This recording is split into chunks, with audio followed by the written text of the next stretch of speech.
student, I am Vasundhara Jadhav and welcome back to my channel English Literature in Marathi. And today we will see a poem Father Returning Home which is written by Dilip Chitre. कविता बघण्याआधी आपण दिलीप चित्रे यांच्याबद्दलची माहिती बघूया. दिलीप चित्रे यांचा जन्म 17 September 1938 मध्ये झाला तर मृत्यू 10 डिसेंबर 2009 मध्ये वयाच्या 71व्या वर्षी झाला. ते एक Indian poet, translator, painter, fiction writer, critic, filmmaker होते. ते बायलिंग्वल रायटर होते, म्हणजे दोन भाषा वापरायचे किंवा भरपूर भाषांमध्ये त्यांनी लिखाण केलेलं आहे. तर मराठी आणि इंग्लिशमध्ये त्यांचं लिखाण आहे. त्यांचं एकूण कविता किंवा कलेक्टेड पोएम्स हे 1990 मध्ये 3 व्हॉल्युम्समध्ये पब्लिश झालेलं बुक आहे.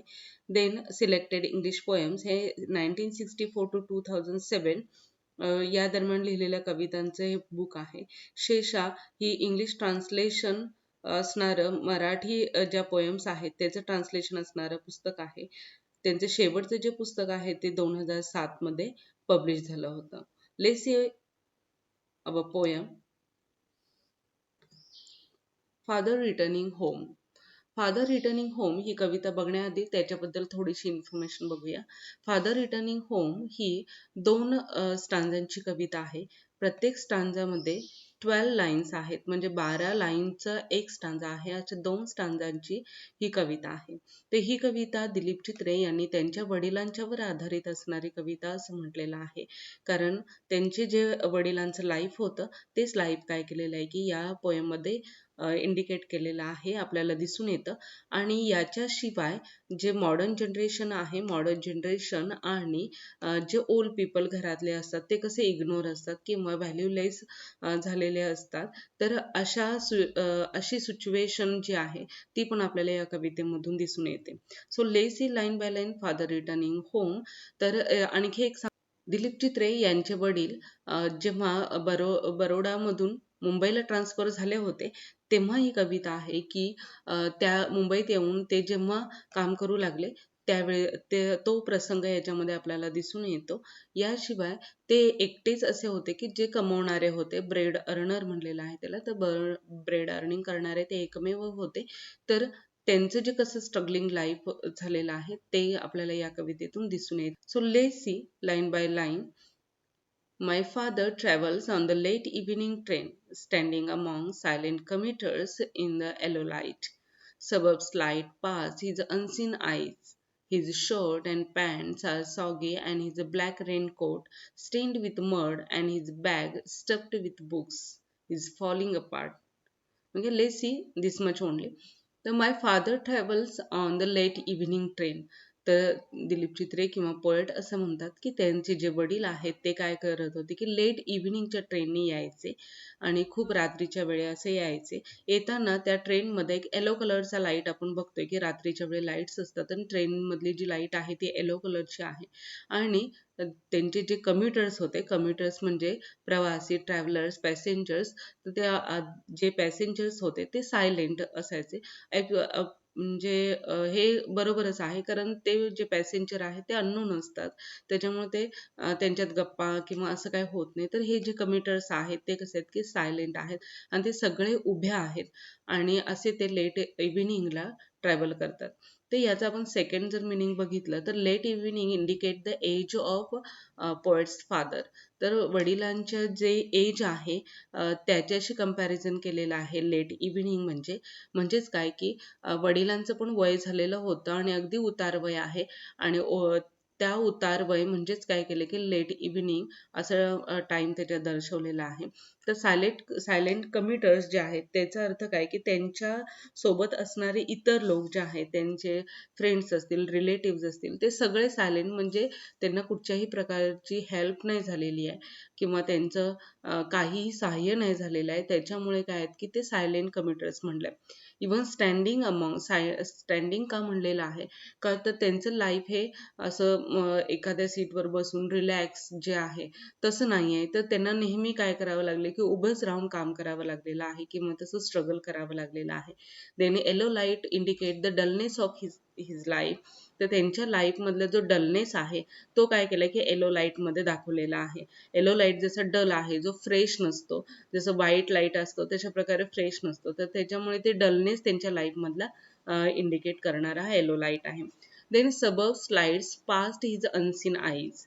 तर आणखी एक म्हटलंय सबब्स म्हणजे काय, तर उपनगर जे आहे किंवा जे आता ट्रॅव्हल जेव्हा आपण करतो तेव्हा ट्रेन पुढे पुढे जात असते आणि आपण ज्या ट्रेनमध्ये उभे आहोत ती ट्रेन काय करत असते, पुढे पुढे जात असते आणि जे बाहेरचं जग आहे किंवा जे झाडं असतील किंवा घरं असतील तर ती काय होतात की पाठीमागे जाताना दिसतात. तर इथे इंडिकेट काय केलं की जे उपनगर जे आहे ते काय होतंय की मुंबईसारखं जे उपनगर आहे ते काय होतं पाठीपाठी जात आहे आणि यांचा जो प्रवास आहे तो पुढे पुढे जात आहे. म्हणजेच काय की हा जो पास्ट आहे त्यांचं इंडिकेट सेकंड मिनिंग काय आहे, तर त्यांचं जे लाईफ आहे त्या लाईफचे स्लाइड्स काय आहेत की आता त्या पाठी जात आहेत आणि त्या अनसीन आहेत, आता त्या दिसतही नाहीत आणि यांचा प्रवास मात्र पुढे पुढे सुरूच आहे. His shirt and pants are soggy and his black raincoat stained with mud. तर त्यांचा शर्ट आणि जो पॅन्ट आहे तो सॉगी झालेला आहे. सॉगी म्हणजे काय, तर दमट भिजलेला झालेला आहे. त्यांनी रेनकोट घातलाय ब्लॅक कलरचा आणि त्या रेनकोट वरती सुद्धा काय झालंय की स्टेन म्हणजे डाग, मड म्हणजे चिखल, ते चिखलाचे डाग आहेत ते रेनकोट वरती पडलेले आहेत आणि वरती रेनकोट आहे, बाहेर पाऊस सुरू आहे आणि त्यांच्यामुळं काय झालेलं आहे की त्यांचं शर्ट अँड पॅन्ट सॉगी झालेला आहे, म्हणजे भिजल्यासारखा झालेला आहे. तर तसंच त्यांचं लाईफ देखील आहे की फ्रेश नाही. म्हणजे एक तर कसं असतं की आपल्याला माहिती आहे की पूर्ण भिजलं तर एक वेळ ठीक आहे, किंवा एक तर पूर्ण सुकं कोरडं असायला पाहिजे. पण जर सॉगी असेल किंवा कोंदट भिजलेलं जर आपले ड्रेस असेल, शर्ट पॅन्ट वगैरे, तर काय होतं की that is not comfortable to us, व्यक्तीला कम्फर्टेबल वाटत नाही. तर तसंच काय झालं की यांचं लाईफ सुद्धा ते कम्फर्टेबल नाही आहे. तर ते सॉगी आहे किंवा खूप डल आहे आणि अनहॅपी आहे. तर असं त्यांचं लाईफ आहे. आणि हिज बॅग मात्र काय म्हटलं की his bag स्टक्ड with books is falling apart. तर त्यांचं जे बॅग आहे ती बॅग मात्र काय की पुस्तकाने गच्च भरलेली आहे की अगदी ती पडतात की काय असं इतकी ती स्टफ्ड झालेली आहे बॅग. म्हणजेच काय याच्यातून सेकंड मिनिंग काय सांगितलेलं आहे की जे पोएटचे फादर आहेत ते काय आहेत की मोस्ट एज्युकेटेड पर्सन आहेत, ते शिकलेले आहेत, त्यांना पुस्तकांची आवड आहे आणि इतकं त्यांच्याकडे नॉलेज आहे की ते काय होते की जवळपास म्हणजे फॉलिंग अपार्ट, म्हणजे ते वाहून जाईल की काय, इतकं त्यांना प्रगाढ ज्ञान आहे, नॉलेज आहे, त्यांच्याकडे तसं एज्युकेशन आहे. परंतु तरीही देखील त्यांना काय करावं लागते की ते सावरत सावरत त्यांचं लाईफ मात्र काय सुरू आहे. या डल लाईफमध्ये स्ट्रगलिंग त्यांचं सुरू आहे. His eyes dimmed by age fade homeward through the humid monsoon night. तर म्हणलंय की त्यांचे डोळे मात्र काय झालेत की वयामुळे अंधुक झालेले आहेत, डीम्ड झालेले आहेत. डीम परत इथे काय आले की डलनेस ऑफ लाईफ आले. देन फेड homeward through the humid monsoon night. आणि ह्युमिड म्हणजे काय की कोंदट असणारं कुबट मान्सून जी नाईट आहे किंवा जो पावसाळ्याची जी रात्र आहे ती मात्र काय की ओलसर आहे, दमट आहे आणि त्याच्यावरतीच काय करतात की त्यातूनच ते स्ट्रगल करत आहेत किंवा घरी जात आहेत. Now I can see him getting off the train like a word dropped from a long sentence. See here, it is very beautiful line and simile used here. Now I can see him getting off the train. तर poet काय म्हणतात की मी आता त्यांना काय करतोय की train मधून उतरताना पाहतोय. Like a word dropped from a long sentence. जसे की एखाद्या खूप लांब अशा जे सेंटेन्स आहे, वाक्य आहे, त्या वाक्यातून एखादा शब्द बाहेर पडावा तसे त्या ट्रेन मधून काय होतात की बाहेर पडतायत. म्हणजेच काय की जो त्यांचा प्रवास आहे किंवा ट्रेनमध्ये इतकी लोक आहेत, ती ट्रेन सुरू आहे, तो प्रवास सुरू आहे आणि ती ट्रेन थांबल्यानंतर एखादा व्यक्ती जरी त्यांच्यातून बाहेर आला तरी सुद्धा फारसा त्या लोकांच्या वरती, त्या गर्दीवरती, त्या ट्रेनवरती नाही फरक पडणार आहे. तसंच काय झालं की त्यांचे वडील त्याच्यातून उतरल्यानंतर फारसा नाही फरक पडत. तसेच एखाद्या लांब अशा लांबलचक वाक्यातून एखादा शब्द जर बाहेर पडला तर किंवा आपण काढून घेतला तर फारसा त्या सेंटेन्सवर फरक नाही पडत आहे. म्हणजेच काय की एक मिनिंगफुल सेंटेन्स होऊ शकतं, एखाद्याचं मिनिंगफुल लाईफ होऊ शकतं. तसं यांचं मात्र काय आहे की त्या बाहेर पडलेल्या शब्दासारखं किंवा ट्रेनमधून उतरलेल्या त्या एखाद्या व्यक्तीसारखं जे लाईफ आहे ते एमलेस आहे किंवा व्हॅल्यूलेस आहे असं आपल्याला याच्यातून इंडिकेट होतं. He hurries across the length of the grey platform, crosses the railway line, enters the lane. His chappals are sticky with mud, but he hurries onward. तर याच्यातून सांगितलंय की he hurries across the length of grey platform. रात्र आहे त्याच्यामुळे platform पण कसा दिसतोय, काळोख असल्यामुळे आणि थोड्याशा लाईट असतात प्लॅटफॉर्मवर, तर तो ग्रे कलरचा दिसतोय. आणि तो ग्रे कलरचा प्लॅटफॉर्म मात्र ते काय करतात की पटापट क्रॉस करतायत, रेल्वे लाईन क्रॉस केलेली आहे आणि ते त्यांची जी लेन आहे म्हणजे गल्ली आहे त्याच्यात ते काय केलं की एंटर केलेलं आहे. तर म्हणजेच काय की grey platform also indicate the dullness of his life. Freshness त्यांच्या लाईफमध्ये नाही आहे, तर तो आपल्याला दिसतो struggling life. Then he chappals are sticky with mud but he hurries onward. आणि त्यांची चप्पल काय झाले की चिखलामुळे स्टिकी झालेले आहे, चिकट झालेले आहे, त्यांना ज्यातून चालताही येणार नाही अशी त्याची कंडिशन आहे.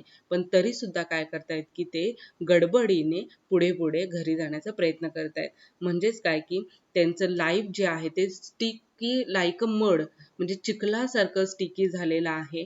परंतु त्यांना ते सोडून चालणार नाही, त्यातून देखील त्यांना प्रवास करावा लागणार आहे. तर इथे एक आपल्याला असं दिसतं की फर्स्ट स्टांजा इथे आपला कंप्लीट होतोय की ह्याच्यातून आपल्याला कळतं की त्यांचं लाईफ किती स्ट्रगलिंग आहे, रुटीन आहे, ते एकटेच कमावणारे आहेत आणि त्याच्यामुळं काय आलं की त्यांना खूप कष्ट करावे लागतात. लेट इव्हिनिंगला घरी यावं लागतं आणि हे मान्सून नाईट आहे, ग्रे प्लॅटफॉर्म आहे किंवा त्यांचे जे कपडे आहेत ते सॉगी झालेले आहेत. मड स्टेन पण त्यांच्या रेनकोटवरती आहे, त्यांची चप्पल स्टिकी झालेले. हे सगळं क्रिटिकल सिच्युएशन आहे. And poets father that face all that obstacles and that life. Let's see our second stanza. Second stanza. Home again, I see him drinking weak tea, eating a stale chapati, reading a book. मग ते घरी येतात. Home again म्हणलंय म्हणजे सकाळी जेव्हा ते कामावर जातात ती एक वेळ असते आणि परत ते घरी येतात. I see him drinking weak tea. मी त्यांना पाहतो की ते काय करतात की वीक टी पित आहेत. म्हणजे काय की जास्त स्ट्रॉंग नाही. स्ट्रॉंग टी केव्हा होते, जेव्हा आपण त्याच्यामध्ये चहा पावडर जास्त टाकू तेव्हा ती स्ट्रॉंग होते. पण ते काय करतात एक वीक डल अशी टी काय करतात पितायत. इटिंग स्टेल चपाती, आणि ते स्टेल म्हणजे शिळी, तर शिळी चपाती काय करतायत ते खातायत. रीडिंग अ बुक, आणि पुस्तक वाचतायत. म्हणजे पुन्हा घरी आल्यानंतर सुद्धा त्यांचं लाईफ तसंच आहे. Weak tea, stale chapati, that indicate that situation in his house. आणि ते पुस्तक वाचतायत. He goes into the toilet to contemplate man's estrangement from a man-made world. Let's see here. He goes into the toilet to contemplate. Contemplate म्हणजे काय येणार आहे चिंतन. तर ते काय करतात की टॉयलेटमध्ये जात आहेत चिंतन करण्यासाठी. आणि वरती एक सेंटेन्स सांगितले, man's estrangement from a man made world. It is absolutely very beautiful line. Estrangement म्हणजे काय की माणसाने बनवलेल्या या जगामध्ये एक वितुष्ट निर्माण झालेला आहे, किंवा मानवच काय करतो की एकमेकांना प्रेम नाही देत, तर एकमेकांच्या बद्दल वितुष्ट बाळगून असतो.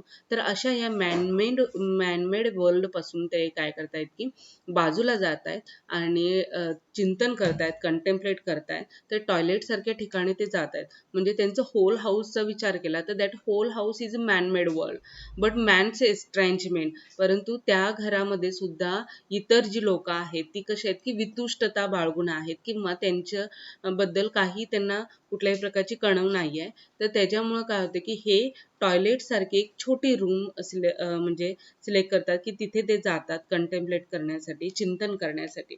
नंतर coming out he trembles at the sink, the cold water running over the brown hands. A few droplets cling to the graying hairs on his wrist. तर let's see. Coming out, he trembles at the sink.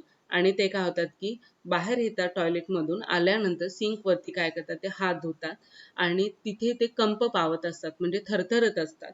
The cold water running over his brown hand. आणि त्यांच्या brown हँडवरती काय होतं की थंड पाणी पडत असतं आणि ते हात धुत असतात. A few droplets cling to the graying hair on his wrist. आणि काही जे ड्रॉपलेट्स आहेत ते काय होतात की पाण्याचे थेंब ते त्यांच्या ग्रे कलरच्या केसांना आणि त्यांच्या मनगटावरती चिकटतात. याचाच अर्थ असा होतो की कोल्ड वॉटर म्हणजेच काय की सगळं लाईफ काय कोल्ड झालेलं आहे, कोणाला इमोशन्स नाहीत. आणि ह्या इमोशनलेस वर्ल्डमध्ये ते काय करतात की ट्रम्बल होत आहेत, म्हणजे थरथरत आहेत, कंप पावत आहेत.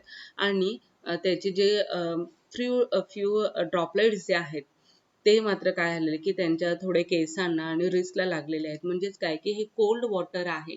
म्हणजे हे जे एस्ट्रँजमेंट असणारे जी लोक आहेत ती काय आहेत की ती त्यांना थोडी चिकटलेली आहेत असे याच्यातून इंडिकेट होतं. आणि त्यांचं लाईफ याच्यामधूनही दिसतं की cold water and then trembling, then greying hair, तर ग्रे कलरचे हेअर हे सुद्धा त्यांचे एज इंडिकेट करतं. आणि that whole life is totally lonely, feeling lonely and that सगळी लाईफ ही त्यांची काय आहे की पूर्णपणे एकाकी आहे, एकटी आहे आणि डलनेस आहे. His sullen children have often refused to share jokes and secrets with him. आता याच्यामध्ये दाखवलेलं आहे की that is the man-made world. तर काय सांगितलं की त्यांची स्वतःची जी मुलं आहेत ती मुलं सुद्धा काय करतायत की त्यांना त्यांच्याशी बोलत नाहीत, कुठल्याही गोष्टी, जोक्स, सिक्रेट्स त्यांच्याशी शेअर करत नाही, ते बोलत नाहीत. म्हणजे आपण बघितलं तर बऱ्याच घरामध्ये असं होतं की जे ओल्ड पर्सन आहेत त्यांच्याकडे पूर्णपणे इग्नोर केलं जातं. आणि ही जी मुलं आहेत ती काय करतात की आपापसात खेळतात, जोक्स करतात, विनोदाने हसतात, मजा करत असतात, टीव्ही बघत असतात. परंतु या जी म्हातारी लोक आहेत त्यांना मात्र इन्व्हॉल्व करून घेत नाहीत, त्यांना पूर्णपणे इग्नोर केलं जातं. आणि त्याच्यामुळे ही जी ओल्ड पर्सन्स आहेत ते काय होतात की खूप एकाकी पडतात. तर इथे तसं सांगितलं की त्यांचे जे मुलं आहेत ती मात्र कुठल्याही प्रकारचे जोक्स किंवा सिक्रेट्स त्यांच्याशी शेअर करत नाही. He will now go to sleep listening to the static on the radio, dreaming of the ancestors and grandchildren, thinking of nomads entering a subcontinent through a narrow pass. तर ह्याच्यामध्ये म्हटलंय की नंतर मात्र हे काय करतात की झोपायला जातात. झोपायला गेल्यानंतर त्यांच्या रूममध्ये काय आहे की एक रेडिओ सुरू आहे आणि स्टॅटिक मोशनमध्ये आहे. म्हणजेच काय की स्टॅटिक म्हणजे आपल्याला म्हणता येईल की एक सूर्य एकसारखा सुरू असणारा. म्हणजे रेडिओचं कसं की एकसारखा तो सतत सुरू असतो आणि मग नंतर आपलं लक्ष डायव्हर्ट होतं त्याच्याकडून, कारण ते एकसारखा बोलत असल्यामुळं त्याच्याकडे लक्ष आपलं लागत नाही. तर असा हा रेडिओ काय त्यांच्या रूममध्ये स्टॅटिकली सुरू असतो. Dreaming of his ancestors and grandchildren. आणि मग ते स्वप्न बघायला लागतात त्यांच्या पूर्वजांचा आणि त्यांच्या नातवंडांचे. म्हणजेच काय की हे अँसेस्टर्स किंवा ग्रँडचिल्ड्रन हे आत्ता नाही आहेत त्यांच्यासोबत. आत्ता हे काय आहे की त्यांच्या भोवती जिवंत असणारं जग आहे, ते त्यांच्याकडे अजिबात लक्ष देत नाही. ते सगळं सायलेंट आहे आणि ते यांना व्हॅल्यू देत नाहीत किंवा यांच्याकडे लक्ष नाही देत आहेत. पण जे पूर्वज आणि ग्रँडचिल्ड्रन जे आहेत, म्हणजे जे पूर्वीची लोक होती जी आता हयात नाहीत आणि ग्रँडचिल्ड्रन ही अजून नाहीत की जे नंतर फ्युचरमध्ये येणार आहेत. तर या लोकांच्या बद्दल काय होतं की त्यांना स्वप्न पडतं की होप सो की मी त्यावेळेस होतं, कदाचित माझं लाईफ चांगलं असतं, असं त्यांना स्वप्न पडतं. king of nomads entering a subcontinent through a narrow pass. आता ह्याच्यामध्ये नोमाड जो वापरलेला आहे शब्द म्हणजे भटके जीवन जगणारा. तर भटके जीवन जगणारे जे लोक असतात ती काय करतात की एखाद्या प्रदेशात येतात, तिथून परत थोडे दिवस राहतात, नंतर दुसऱ्या प्रदेशात जातात, दुसरे सबकॉन्टिनेंट ते शोधतात. तर असं काय होतं की त्यांचं लाईफ जे आहे ते काय होतं की थोडं थोडंच त्या एखाद्या ठिकाणी स्पेंड करत असतात आणि ते मुवेबल असतात. तर तसंच काय होतं की हे जे फादर आहेत ते विचार करतात की हे जे नोमॅड्स आहेत तसं काय झालंय की आपलं पण आयुष्य हे थोडं थोडं भटक्यासारखं झालेलं आहे, एका ठिकाणी स्टेबल नाही. ते सतत बदलत बदलत गेलेले आहेत आणि तो त्यांच्याबद्दल देखील काय करतात की ते वडील विचार करतात. कारण जसं मी सुरुवातीलाच म्हटलं की ते बडोदा सोडून मुंबईमध्ये काम करण्यासाठी आले होते, त्याच्यामुळे त्यांचं देखील लाईफ स्टेबल नव्हतं, फुल ऑफ स्ट्रगल होतं. आणि मग ते कम्पेअर करतात की नोमाड सारखं आपलं लाईफ झालंय, म्हणजे की भटक्या जीवनासारखं झालंय की एक ठिकाण दुसऱ्या ठिकाणी आपण काय करतोय की कामासाठी भटकतोय. So here poem is finished. Poem इथं संपलेली आहे आणि नक्कीच तुम्हाला ही कविता आवडली असेल, याची समरी नीट कळाली असेल. तर तुम्ही मला ही समरी कशी वाटली हे कमेंट बॉक्समध्ये मला सांगणार आहात. आणि फक्त एकदा लक्षात घेऊया की ही दिलीप चित्रेने या कवितेमधून त्यांच्या वडिलांच्या बद्दलची माहिती सांगितली. त्याच्यामध्ये मॉडर्न जनरेशन आणि ओल्ड पीपल यांच्यामध्ये विचारांचे जे क्रायसिस आहेत किंवा जो इग्नोरन्स आहे तो ह्याच्यामध्ये दर्शवला गेलेला आहे. तर आपण फक्त एवढं लक्षात ठेवलं पाहिजे की जे आपल्या घरामध्ये जे ओल्ड पीपल आहेत त्यांच्याशी आपण कम्युनिकेशन केलं पाहिजे, त्यांच्याशी गोष्टी शेअर केल्या पाहिजेत की जेणेकरून ते एकटे पडणार नाहीत आणि त्यांच्यामध्ये एकाकीपणा वाढणार नाही. So students, thank you and keep watching, keep learning.